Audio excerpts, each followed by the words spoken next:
자, 우리 교재 351페이지에요. 집합건물 소유 및 관리에 관한 법률입니다. 이것은 뭐 아파트라든지 또는 연립주택이라든지 뭐 다세대 주택이라든지 이렇게 공동주택에 적용되는 그러한 규정이라고 보시면 되겠죠. 자, 1번. 집합건물 소유 및 관리에 관한 법률에서 틀린 것은 했어요. 여기는 주로요, 판례보다도 법 조문을 정확히 여러분 알아두시는 게 제일 중요합니다. 1번. 각 공유자는 공용 부분을 그 지분의 비율로 사용할 수 있다가 아니라, 이거 조심해야 돼요. 이 공용 부분 사용은요, 이 공용 부분 전부를 지분 비율로 사용하는 게 아니라 용도에 조차 사용하면 돼요. 전체를. 용도에 조차서 사용합니다. 지분 비율로 사용하는 것이 아니라. 그 다음에 2번. 공유자의 지분은 그가 가지는 전유분의 면적의 비율에 의한다. 이 공용 부분이 바로 공유 부분이에요. 공유의 대상이에요. 그러면 여기에 지분이 정해져야 되겠는데, 공유 지분. 이 지분권은 바로 전유 부분의 면적 비율로 한다.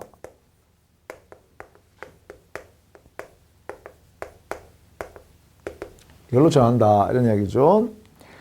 자, 3번. 공유 부분에 대한 지분은 전유 부분의 처분에 따르며 독립하여 처분할 수 없다. 자, 이 공유 부분은요,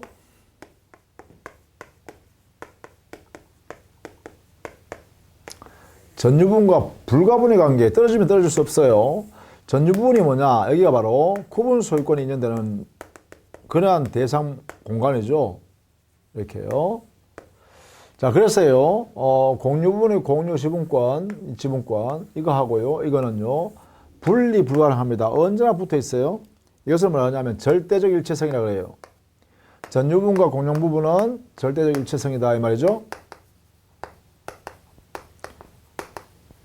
떨어질래야 떨어질 수 없다, 이 말입니다. 절대적이다. 5번. 공용 부분의 변경 관리에 관한 사항은 집회 계획으로 정한다. 그래요. 변경 관리는 집회와 계획에서 정합니다. 5번. 공용 부분의 보존행위는 각자 공유자가요, 공유 지분권을 가지고 있으니까, 그죠? 여기 이 부분을 지배하잖아요. 그래서 공유 지분권, 이것을 통해서 각자가 보존행위를 할 수 있습니다. 보존행위는. 그러나 공용 부분을 관리하고 변경하거나 이런 것은 집회 결의에서 모여서 회의를 통해서 정해야 된다. 이런 얘기예요. 자, 그러면 이번에 공용 부분을 한번 볼까요? 기본적으로 집합건물의 공용 부분은요, 여기는 당연 공용 부분하고요, 당연 공용 부분, 규약상 공용 부분이 있어요. 당연 공용 부분은 법정 공용 부분이라고도 하기도 해요. 이렇게. 규약상 공용 부분은 전유 부분은 될 수 있는 부분이지만 규약에 의하여 공용 부분으로 한다는 취지를 하게 되죠. 따라서 규약상 공용 부분은요, 반드시 공용 부분을 한다는 취지의 등기를 최초로 해야 됩니다. 이것을. 자, 보겠습니다. 1번. 공용 부분에 대한 각 공유자의 지분은 균등한 것으로 추정되는 게 아니라 공용 부분의 지분권, 이것은 공용 부분은 구분 소유자의 공유 이렇게 했어요.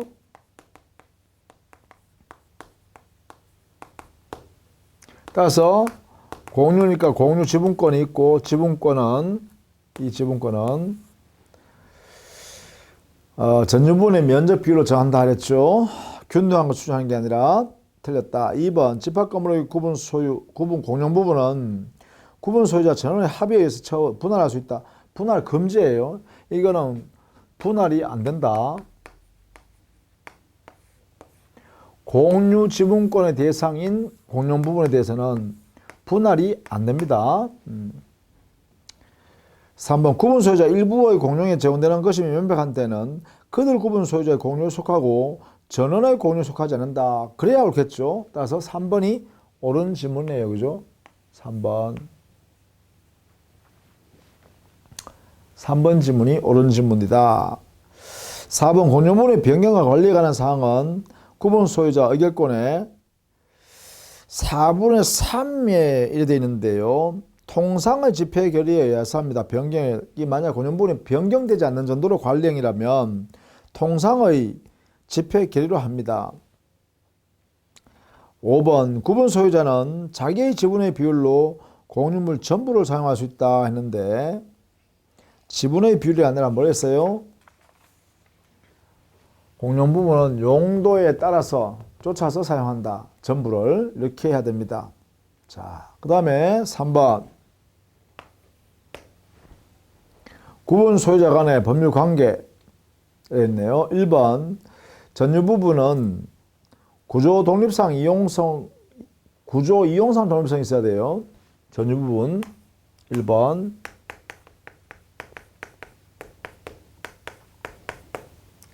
전유 부분은요, 구분 소유권이 인정되는 영역이에요. 그래서 구분 소유권의 대상이 되는 게 바로 전유 부분인데요. 그러려면 어떻게 되냐? 여기는 이 전유 부분이요, 반드시 독립성이 있어야 돼요. 독립한 공간이어야 되는데, 이 독립은 어떻게 되냐? 구조적으로도 독립해야 되고요. 이용하는 방법에 있어서도 독립적인 것이어야 된다. 구조 이용상 독립성이라고 합니다. 그래야만 구분 소유권을 인정한다. 2번 공유자가 공용 부분에 대하여 관하여 다른 공유자에 대하여 가지는 채권은 그 특별 승계인에 대해서 효력이 그대로 미칩니다.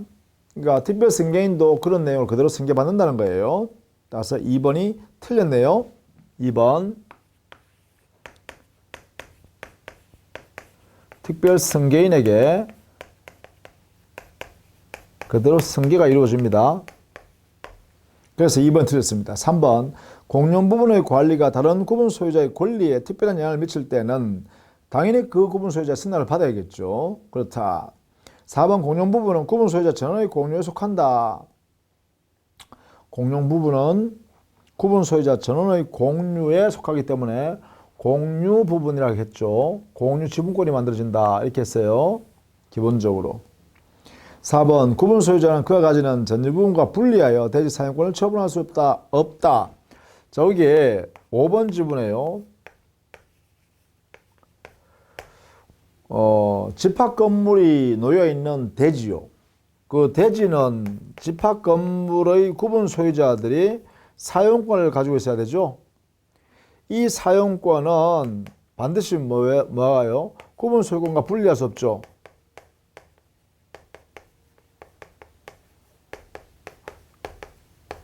일체적입니다. 일체성을 갖습니다. 일체성. 원칙적으로요.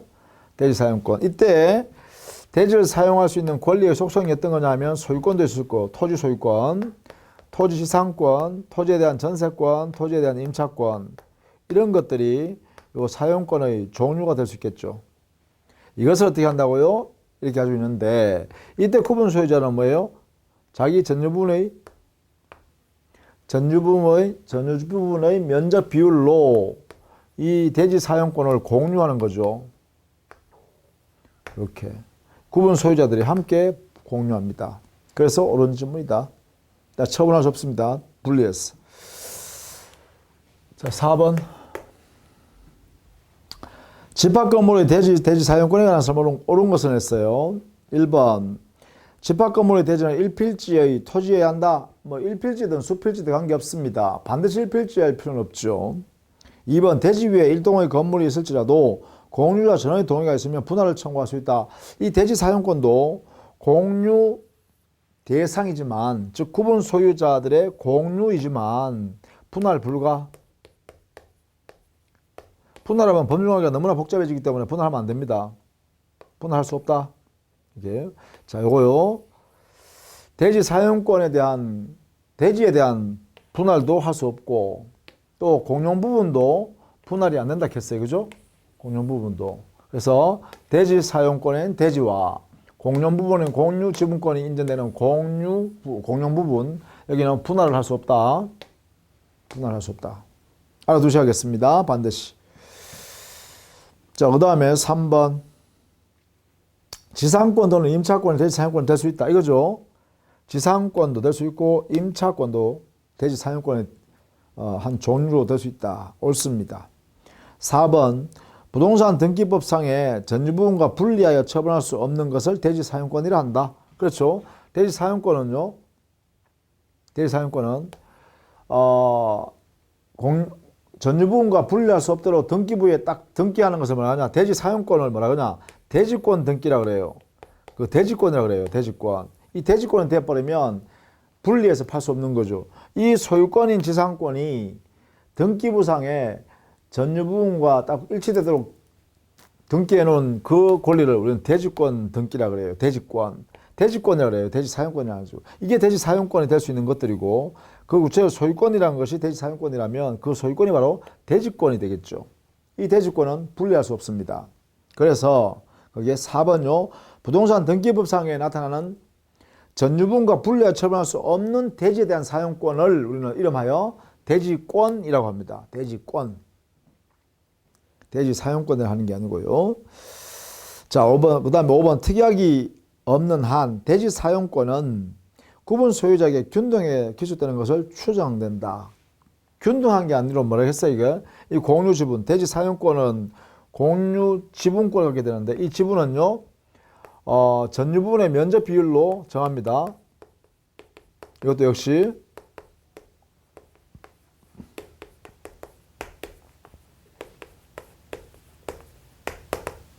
비율로 공유 지분권을 정해요. 이렇게. 여기도 마찬가지고요. 여기 공유 지분권도 전유 부분의 면적 비율로 정합니다. 이렇게 정리해 두시면 되겠죠. 자, 그 다음에 5번은 틀린 것만 볼게요. 5번. 틀린 것만. 나머지 위에 있는 것은 그대로 여러분 봐두시면 되겠어요. 특별히 뭐 설명할 게 제가 없네요. 옳은 질문 다 만들어 놨으니까. 5번 판례에 하면 대지 사용권은 등기하여야 하므로 등기되지 아니한 대지의 점유 사용권은 대지 사용권이라고 될 수 없다 했는데, 우리 판례가요. 5번에 판례가 대지 사용권, 여기에 권능에는 소유권도 될 수 있고요, 지상권도 될 수 있고요, 전세권도 될 수 있고 임차권도 될 수 있는데요. 당의 대지를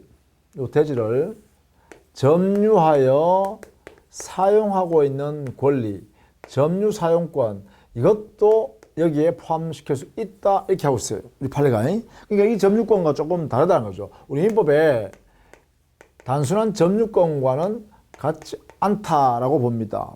이게 사용권으로서의 점유 사용권이 인정된다, 이렇게 보고 있죠. 점유 사용권요. 요거는 좀 알아두셔야겠습니다. 판례 거기 밑에 넣어놨죠. 집합건물법상의 대지 사용권의 점유 사용권도 대지 사용권을 인정하자. 어떤 경우냐면 당의 구분 소유자들이 말입니다. 그 대지에 대해서 말이에요.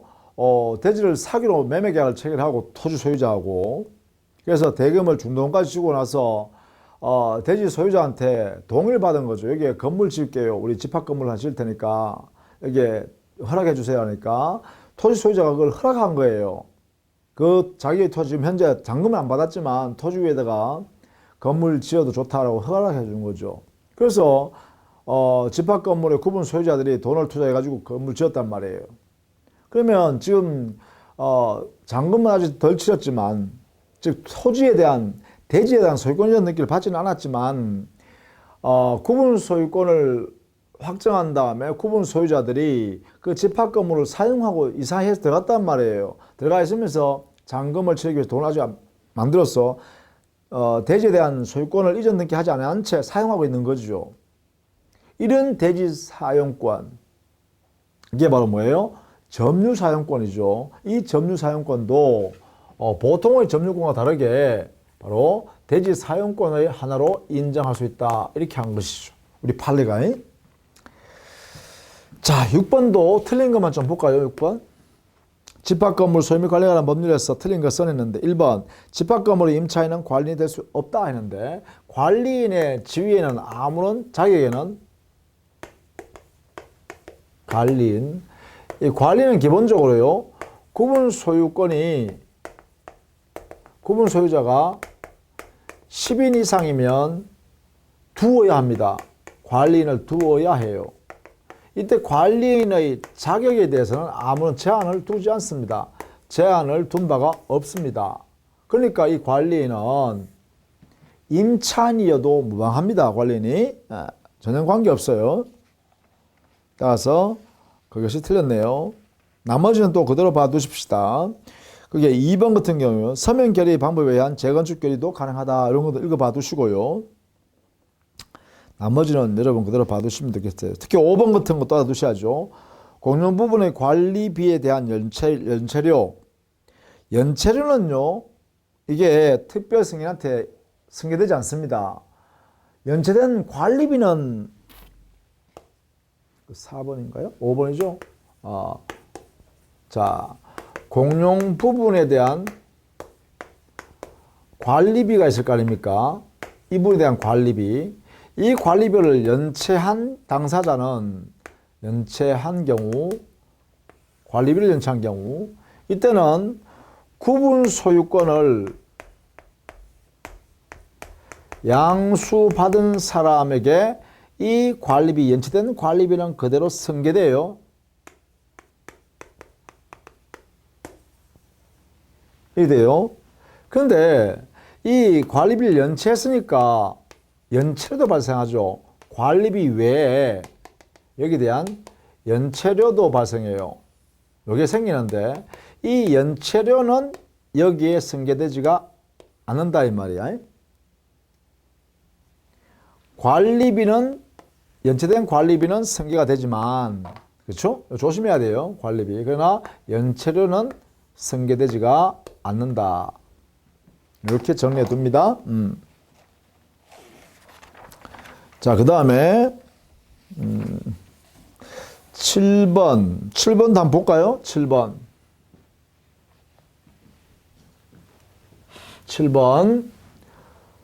집합건물의 소유권에 관한 법률에서 옳은 것은 했어요.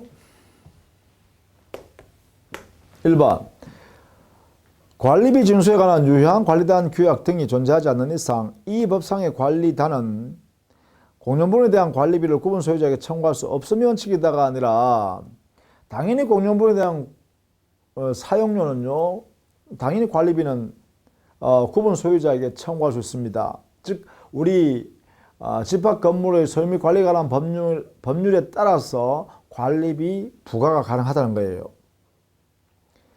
관리비 규약에 그러한 관리단 규약에 관리비에 관한 내용이 없다 하더라도 여기에 있는 집합 건물 소유 및 관리에 관한 법률에 의하여 관리비를 징수할 수 있다 이 말이에요.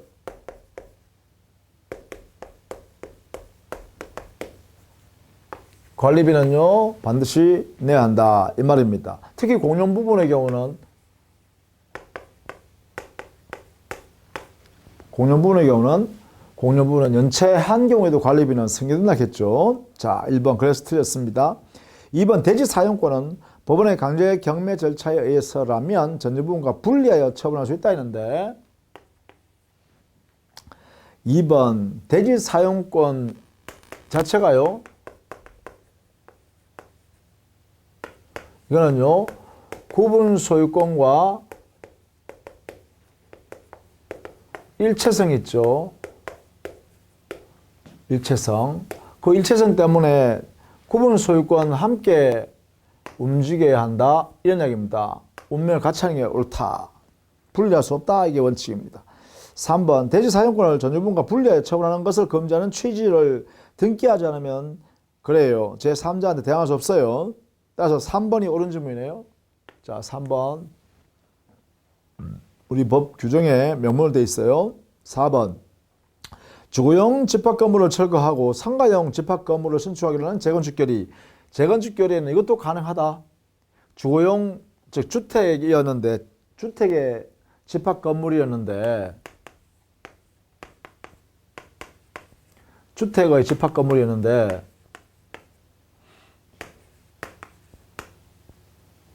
이렇게 이것을 재건축결의를 하면서 이게 뭐예요? 이걸 이제 상가 건물로 이렇게 재건축결의도 허용한다 이 말입니다. 우리 판례도 이렇게 하고 있어요. 자, 꼭 알아두셔야겠습니다. 5번 공용부분의 변경에 관한 사항은 원칙적으로 관리단 집회에서 구분 소유자 및 의결권의 과반수 결의로서 결정한다 라고 했는데요. 공용부분의 변경의 경우는 이해관계가 크잖아요. 그래서 3분의 2 이상의 찬성이 있어야 합니다. 그렇죠? 따라서 5번도 틀렸다. 8번 관리인의 권한 의무네요. 1번 공용부분의 변경을 하기 위한 행위. 공용부분이니까 가능하죠. 자, 이 관리인은요, 당의 집합 건물을 관리하는 게 주목적입니다. 그래서 보존, 뭐, 이런 행위, 또 개량 행위, 이런 게 집중되는데, 그 중에 공용 부분에 한해서 관리를 대상합니다. 그러면, 다른 말로 하면, 전유 부분에 대해서는 이 관리인은 끼어들 수 없다, 이런 얘기예요. 전유 부분에 대해서는, 기본적으로. 공용 부분에 대해서는 관리 행위를 할 수 있지만 전유 부분에 대해서는 행사할 수 없다는 것이에요. 이걸 꼭 알아두셔야겠죠. 2번 전유 부분 및 공용 부분의 보존을 위한 행위. 전유 부분에 대해서는 아무런 행위를 못한다 했어요. 보존 행위도 못해요. 왜? 전유 부분은 누가 지배하죠? 구분 소유자가 지배하잖아요. 구분 소유권자가 이 전유 부분을 온전하게 구조 이용상 독립성에 근거해서 지배한단 말이에요. 그러니까 여기는 관리인이 끼어들 수 있는 능력이 아닙니다. 따라서 2번이 권한도 의무도 여기는 존재하지 않습니다. 3번 관리단의 사업 시행에 관련하여 관리단을 대표하는 행위는 되죠.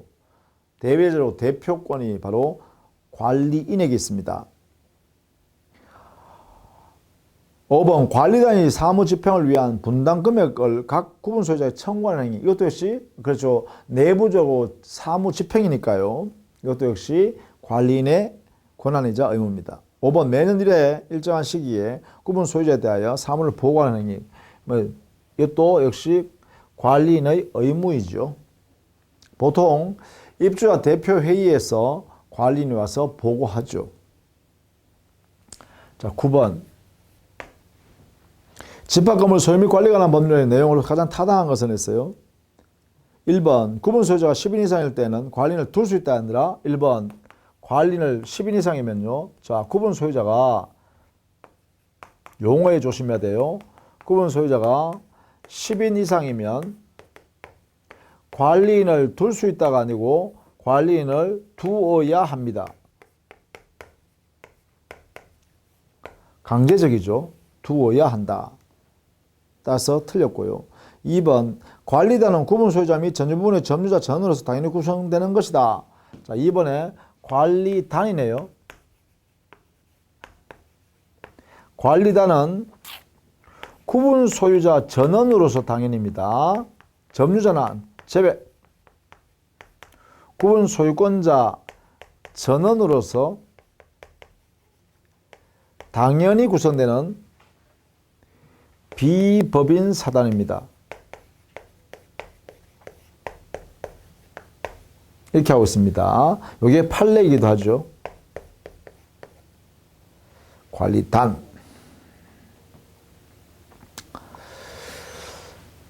자, 그 다음에 3번 규약의 설정 변경 폐지는 관리한 집회에서 구분 소유자 및 의결권의 4분의 3 이상의 찬성을 얻어야 한다. 옳은 질문이네요. 3번. 이게 옳은 질문이네요. 규약은 설정 변경 폐지는 4분의 3의 특별 결의가 필요하다. 이 말입니다. 옳다. 그 다음 5번 관리는 매년 2회 일정한 시기에가 아니라 1회죠. 1회. 매년 1회 일정한 시기에 구분 소유자들에게 정기 관련 집회를 해서 소집해서 보고하는 거죠. 5번 구분 소유자는 그가 가지는 전유 면적의 지분 비율에 따라 관리단의 채무에 대한 일차적 변제 책임을 진다. 자, 일차적 변제 책임은요, 구분 소유자가 지는 게 아니라 관리단의 재산으로 합니다. 왜냐하면 이 관리단이 비법인 사단 단체란 말이에요. 그러니까 사단이니까 이 사단의 채무가 되는 것이죠. 다시 이 채무는 사단의 재산으로 변제하죠. 근데 만약에 사단의 재산이 없을 때 그 다음에 2차적으로 구분 소유자들이 지분 비율로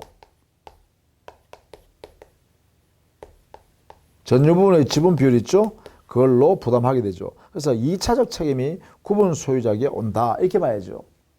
따라서 5번도 1차적 책임은 관리단의 재산으로 이렇게 해야 옳습니다. 그래서 5번 틀렸네요. 자, 그 다음에 10번.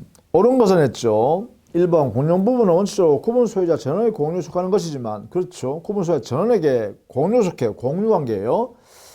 일부 구분 소유자만의 공용에 제공되는 것이 명백하다면 그 일부 구분 소유자한테만 규소되겠죠. 그렇습니다. 바로 1번.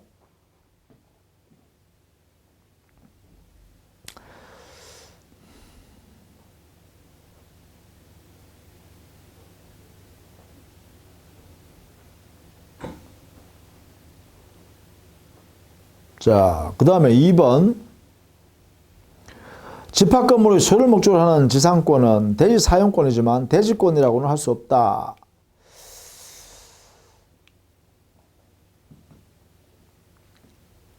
집합 건물의 소유를 목적으로 하는 지상권, 이것은요 대지권이지요. 그렇죠? 대지 사용권에서 이것은 등기가 이루어지면 대지권이 되지요. 대지권이 할 수 없다, 이라고는 할 수 없다 했는데 대지권이 될 수가 있습니다. 집합 건물 소유를 위해서 등기를 하면 그 지상권 자체가 대지권이 됩니다. 3번.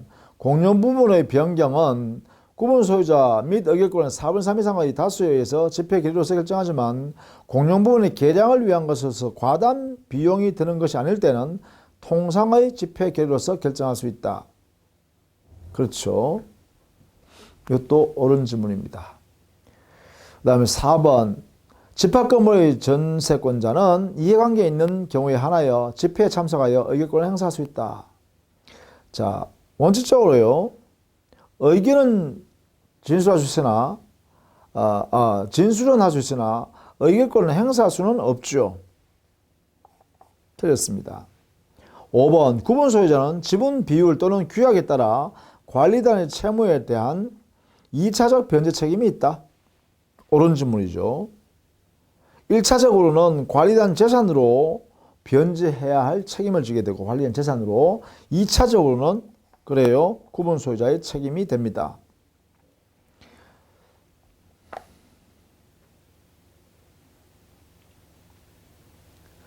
자, 그러면 여기에요.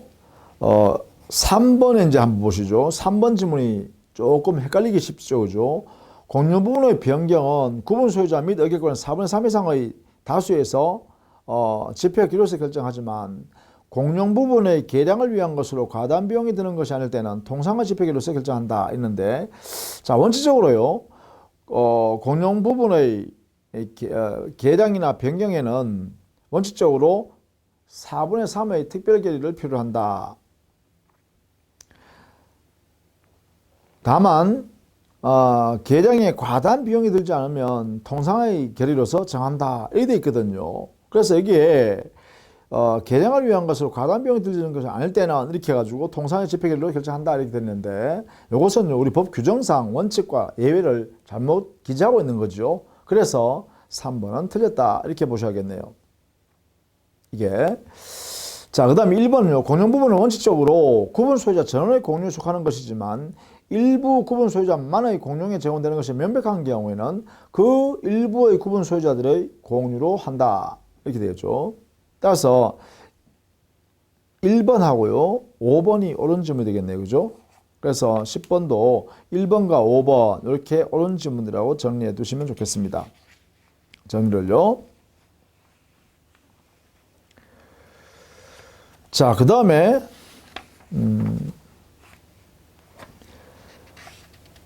그 11번 문제 한번 볼까요? 11번. 집합 건물의 소유 및 관리에 관한 법령상 집합 건물에 관한 설명으로 틀린 것은 했죠.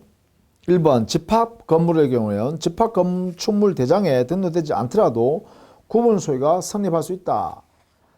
그런데요, 1번 집합 건물로 될 때는요, 건축물 대장에 집합 건물로 등재되고요, 등록이 되어진 다음에 이루어지죠. 따라서 그래야 구분 소유권이 각각 성립할 수 있죠. 다만 소유 관계는요, 원칙적으로는요, 1번 구분 소유권이 만들어지는 것은 집합 건물로 할 의사를 가지고 당의 건축주가 건물을 집합 건물로 소유할 의사를 가지고, 이게 뭐예요? 구분 소유 의사를 가지고 건물을 신축하면 구분 소유권이 성립을 해버립니다. 등기 여부 따질 필요 없이요. 왜요? 최초는 그런 의도를 가지고 만들어지는 순간에 구분 소유권이 만들어지는 거죠. 그 다음에요, 건축물 대장에 건축을 집합 건축물로 등록을 하게 되고, 그 다음에 구분 소유권 등기를 하게 되죠. 이게요. 이것은 바로 민법 187조에 근거해서요, 등기를 요하지 않는 그러한 취득이죠. 구분 소유권을 취득하는 거예요. 이 소유 의사 가지고 구분 집합 건물을 건축하면 끝에 구분 소유권은 취득한다. 따라서 건축물 대장상 집합 건물로 등록이 되지 않더라도 구분 소유권은 성립이 인정된다. 이렇게 해야 되죠? 이게 법 규정상 그렇습니다. 따라서 1번은 틀렸다고 할 수 없다. 옳다, 그죠? 2번, 공용 부분의 사용과 비용 부담은 전유 부분의 지분 비율에 따른다. 자, 이게 이제 공용 부분의 사용은 어떻게 한다고요? 잘 알아두셔야 됩니다. 부분의 사용에 관한 것은 어떻게 해요? 용도에 조차 전부를 사용하는 거죠. 용도에 따라서 다 사용하면 됩니다. 따라서 지분 비율이 하면 틀린다 했어요. 그렇죠? 따라서 2번은 틀렸다, 그죠? 비용 분담은 당의 전유 부분의 면적 비율로 분담을 하게 됩니다. 그런 면에서 2번 틀렸다. 3번 집합 건물의 공용 부분은 시효 취득의 대상이 될 수 없다. 왜냐하면 집합 건물의 공용 부분은 전원이 공유하게 돼 있잖아요, 그죠? 공유했기 때문에 공용 부분 자체만의 시효 취득은 대상이 될 수로 할 수 없다. 이런 이야기입니다. 시효 취득 못합니다. 4번 관리인 선임 여부와 관계없이 공유자는 단독으로 공용 부분에 대한 보존 행위를 할 수 있다. 그렇습니다. 공용 부분은 공유 지분을 가지고 있잖아요. 전유 면적의 면적 비율로, 전유 부분의 면적 비율로 공유 지분권을 가지고 있으니까 보존 행위는 전원을 위해서 하는 것이니까 따라서 단독으로 보존 행위를 할 수 있습니다. 5번 구분 소유자는 규약, 공용 정서로서 달리 정하지 않는 한 그가 가지는 전유 부분과 분리하여 대지 사용권을 처분할 수 없다. 그렇죠. 이거는 구분 소유권과 대지 사용권이 어떤 관계라고 했어요? 일체성이라고 했겠죠. 일체성. 그래서 그렇다. 이렇게 정리하시면 되겠죠. 자, 그 다음에 12번에는 틀린 것만 볼까요? 1번 구분 소유자는 규약으로 달리 정한 때에는 대지 사용권을 전유 부분과 분리하여 처분할 수 없다. 이랬네요. 자, 이것도 법 조문에 근거해서 여러분 좀 잘 봐주시기 바랍니다. 대지 사용권은요, 전유 부분인 구분 소유권과 절대적 일체성이 아니라 상대적 일체성이에요. 이게. 그래서 상대적 일체성이라는 것은 뭐냐면 당의 대지 사용권은 반드시 구분 소유권과 일체적으로만 움직여야 되는 것은 아니다. 즉 공용 부분의 공유 지분권은 절대적 일체성이기 때문에 구분 소유권이 움직이면, 즉 양도하면 거기에 있는 공용 부분의, 건물의 공용 부분에 대한 공유 지분권은 당연히 승계받습니다. 당연히 승계돼요. 그러니까 구분 소유권의 양수인은 당연히 공용 부분에 대한 공유 지분권은 등기할 여지도 없이 당연히 취득해 버립니다. 그러나 대지 사용권은 다르다는 거예요. 상대적 일체성이라는 거죠. 이 말은 분리 가능하도 있다. 공정증서 또는 규약으로 대지 사용권을 분리되어지는 경우도 있다는 것입니다. 그래서 그 부분을 조심해 알아두셔야겠네요. 1번. 자, 그렇게 정리하시면 되겠네요.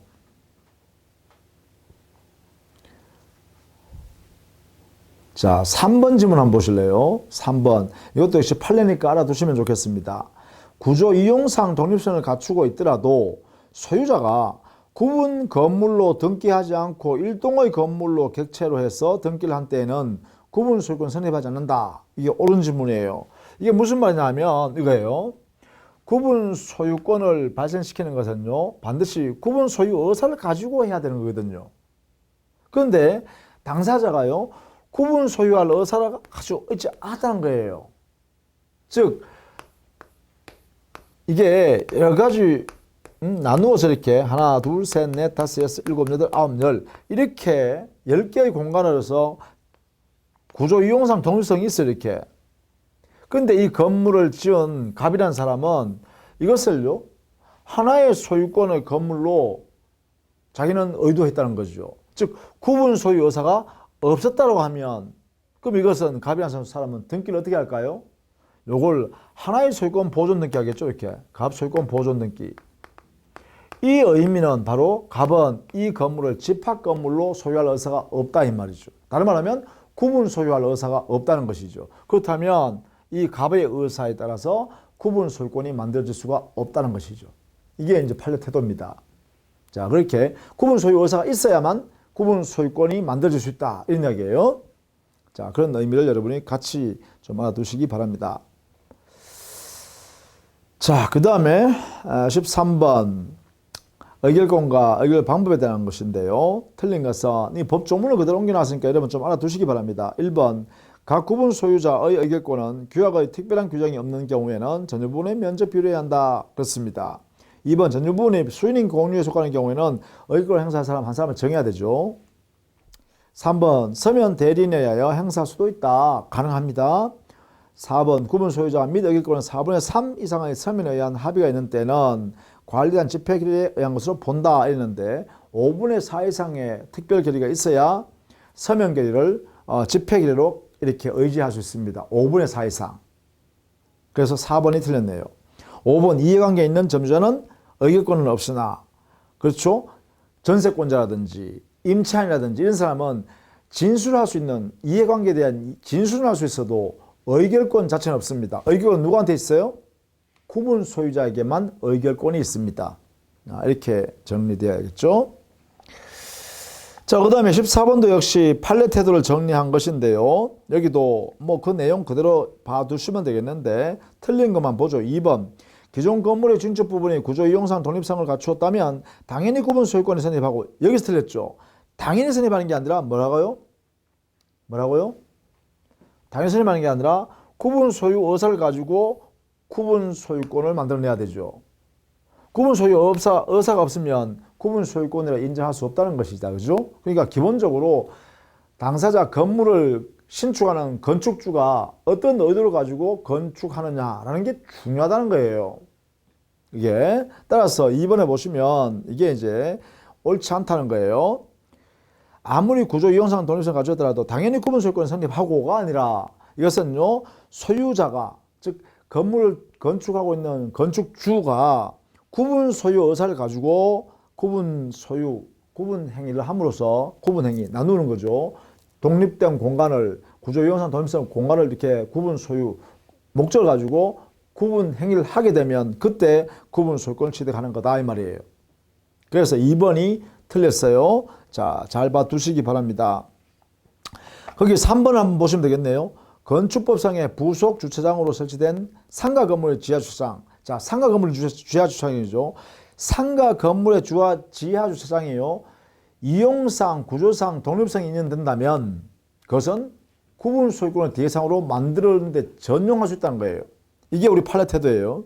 그래서 그것이 분양 계약상의 특약에 의하여 따로 분양되었고 구조 이용상으로도 다른 것과 독립한 것으로 인정되기 때문에 구분 소유의 대상이 될 수 있다. 우리 법원이 이렇게 판단한 거예요. 그러나 아파트의 지하 주차장은 안 됩니다. 아파트의 지하 주차장은 구분 소유권의 대상으로 만들 수가 없습니다. 상가 건물의 지하주차장과 차이를 두고 있죠. 자, 그런 내용들을 정리해 두시면 되겠다. 그죠? 자, 그 다음에 16번 문제 한번 봐야겠네요. 16번.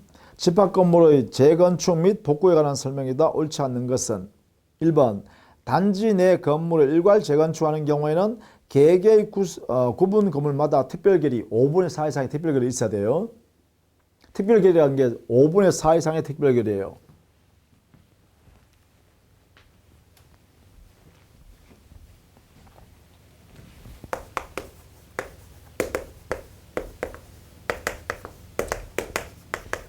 이것을 특별결의라고 하는데 이것은 5분의 4 이상의 특별결의예요. 구분 소유자 및 의결권의 5분의 4 이상입니다. 이걸 특별결의를 합니다. 2번, 재건축 반대자에 대한 서면으로 청구할 수 있는데 2월 이내에 회답을 하지 않으면 참가하지 아니하겠다라는 뜻으로 해석하죠. 간주합니다. 그래서 2번은 옳습니다. 3번, 재건축에 반대하는 자에 대해서는 시가로 구분 소유권과 대지 사용권을 매도 청구할 수 있다. 그렇죠. 5분의 4 이상이 재건축 결의를 했습니다. 그러면 5분의 1 미만자들이 반대하는 거 아닙니까? 그럼 이때 5분의 4 이상의 이 동참하기로 한, 재건축에 동참하기로 한 이 사람들이 매수 지정자를 정해가지고 그 5분의 1 미만자들한테 가서 이제 그 구분 소유권과 대지 사용권을 매도하라 라고 일방적으로 행사하는 거죠. 근데 이때는요, 시가상당액으로 지급하게 되죠. 시가상당액으로 지급하면서 대지 사용권, 구분 소유권을 매도하라 라고 청구하게 되고, 이때 매도 청구는 형성권입니다. 3번 옳다. 4번, 건물 가격의 2분의 1을 초과하는 공용부분에 몇이 있는 경우에는 이에 복구하는 구분 소유자 의결권은 각각 구분 소유자 및 의결권의 5분의 4 이상의 특별결의를 거쳐야 복구를 할 수 있습니다. 그래서 4번이 틀렸네요. 5번, 전유부분의 복구는 각 구분 소유자 책임과 비용을 한다. 그죠? 전유부분은 자기의 독립되는 공간이잖아요. 구분 소유권 대상이니까. 따라서 전유부분에 대해서는 각 구분 소유자가 자기 비용을 들여서 자기 책임하에 회복하면 되겠죠. 복구하면 되겠죠. 그래서 옳은 점입니다. 자, 17번. 재건축에 관한 설명으로 타당치 않는 것은 했죠. 여기도 역시 판례 중심으로 하고 민법 집합 건물의 소유 및 관리에 관한 법률의 규정을 상세히 뒀습니다. 그 내용을 문제화 시켜놨으니까 한번 여러분 꼭 읽어보시고 정리를 해두셔야 됩니다. 1번, 재건축 결의에 있는 때는 집회를 소집하는 자는 지체 없이 찬성하지 아니한 구분 소유자에 대하여 그 결의 사항에 따른 재건축 참가 여부를 서면으로 체고해야 한다. 알아둬야죠. 서면 체고입니다. 반대하는 사람한테. 즉 재건축에 반대하는 사람, 재건축에 5분의 4 이상의 특별결의를 받았을 때 5분의 1 미만자들이 반대하는 사람 있잖아요. 그 사람들한테는 서면으로 체고해야 돼요. 동참을 하실랍니까? 한 번 더 물어본다는 거죠. 이때 최고 기간은요, 2월 이상을 줘야 됩니다. 2개월 이상의 최고 기간을 줘야 되죠. 그 다음에 2번, 최고를 받은 구분 소유자는 최고 수령으로부터 2개월 내에 답해야 한다. 그렇죠? 이겁니다. 2월 이상 최고 기간. 3번, 2월 이내에 회답하지 않으면, 자, 3번, 회답이 없으면, 회답 안 한다. 그럼 어떻게 하는 거예요? 참가 거절로 간주하죠. 즉, 재건축 결의에 참가하지 않겠다라고 거절한 걸로 간주해 버립니다. 거절로 간주. 요게 핵심이죠. 거절로 간주한다. 따라서 3번이 틀렸죠. 4번에 재건축에 불참하는 구분 소유자에 대한 구분 소유권의 매도 청구는 최고 수령일로부터 2개월 이내에 2개월, 그렇죠? 2개월이 지난 때로부터 2개월 이내에 해야 한다. 요거 2개월 지나고 나서 그 다음에 2개월 내에 뭐예요?